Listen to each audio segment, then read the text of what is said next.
दिवंगत गोपीनाथ मुंडेंची आज पुण्यतिथी। ओबीसी नेते लक्ष्मण हाके गोपीनाथ गडावर नतमस्तक झाले। गोपीनाथ मुंडेंचं जातनिहाय जनगणनेचं स्वप्न आजही पूर्ण झालं नसल्याचं लक्ष्मण हाके म्हणाले। पाहूया। लोकनेते गोपीनाथराव मुंडे साहेबांच्या आजच्या महाराष्ट्रात नसण्यानं खऱ्या अर्थानं महाराष्ट्रामधली जी आज सामाजिक दरी निर्माण झालेली आहे, ही दरी आणि तिच्यावरती जालिम औषध जर कुणाकडे होतं ते स्वर्गीय लोकनेते गोपीनाथ मुंडे साहेबांकडे होतं।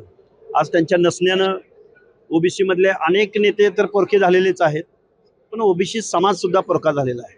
कारण ओबीसीच्या संविधानिक हक्क अधिकाराविषयी ठामपणे सभागृहाच्या आत किंवा सभागृहाच्या बाहेर रस्त्यावर असो किंवा पब्लिकमध्ये असो आज कोणीही भूमिका घेताना दिसून येत नाही। आणि आज गोपीनाथराव मुंडे साहेबांसारख्या उत्तुंग जातीपातीच्या पलीकडे जाऊन, वेगवेगळ्या प्रदेशांच्या पलीकडे जाऊन, पक्ष पार्ट्यांच्या पलीकडे जाऊन, वेगवेगळ्या विचारधारांच्या पलीकडे जाऊन लोकनेते गोपीनाथराव मुंडे यांचं समाजातलं स्थान वेगळं होतं। आणि आजच्या पुण्यतिथीच्या निमित्तानं मी मुंडे साहेबांच्या चरणी एवढंच म्हणेन की ओबीसीचं हक्क अधिकारांचं संरक्षण करण्याची जिम्मेदारी या सरकारला देव।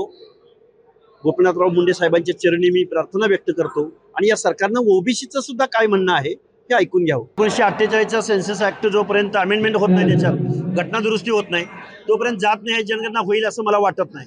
मुंडे साहेबांचं स्वप्न हे स्वप्नच राहिलंय आणि या व्यवस्थेमधल्या ओबीसींना न्याय आजही मिळालेला नाही। आणि मुंडे साहेबांचं स्वप्न पूर्ण करण्यासाठी आज पुण्यतिथीच्या निमित्तानं आम्हाला मुंडे साहेबांनी आशीर्वाद द्यावा एवढा मी तुमच्यासमोर एक सामान्यातला सामान्य कार्यकर्ता म्हणून एक नेत्यांना मी एवढंच सांगेन की आम्ही रस्त्यावरची लढाई लढतोय, तुम्ही सभागृहातली किंवा कॅबिनेटमधली लढाई लढा असं बोलताना दिसतंय। बघा, बावनकुळे साहेब आहेत, भुजबळ साहेब आहेत, पंकजाताई आहेत, ही सगळी मंडळी आहेत आणि ही खूप मोठी आणि दिग्गज मंडळी आहेत। या मंडळींनी सुद्धा कायद्याच्या सभागृहामध्ये आवाज उठवावा असा एक सामान्यातला सामान्य आंदोलक म्हणून मी त्यांना विनंती करेन। मुंडे साहेब हे भाजपचे शीर्षस्थ नेते होते देशातले, तरी सुद्धा ते 2010 मध्ये त्यांनी संसदेमध्ये जातनिहाय जनगणनेसंदर्भात जे भाषण केलेलं आहे किंवा 100 खासदारांचा गट ओबीसींच्या हक्क अधिकारावर आणि जातनिहाय जनगणनेसंदर्भात संसदेमध्ये 100 खासदारांचा पाठिंबा मिळवणारे स्वर्गीय गोपीनाथराव मुंडे होते आणि तो गट सत्ताधारी काँग्रेस पक्षाचे खासदार सुद्धा त्यांच्याबरोबर सामील होते। त्यामुळं दिल्लीमध्ये ओबीसींची जातनिहाय जनगणना झाली पाहिजे या प्रश्नासंदर्भात गोपीनाथराव मुंडे साहेबांनी रान उठवलेलं होतं।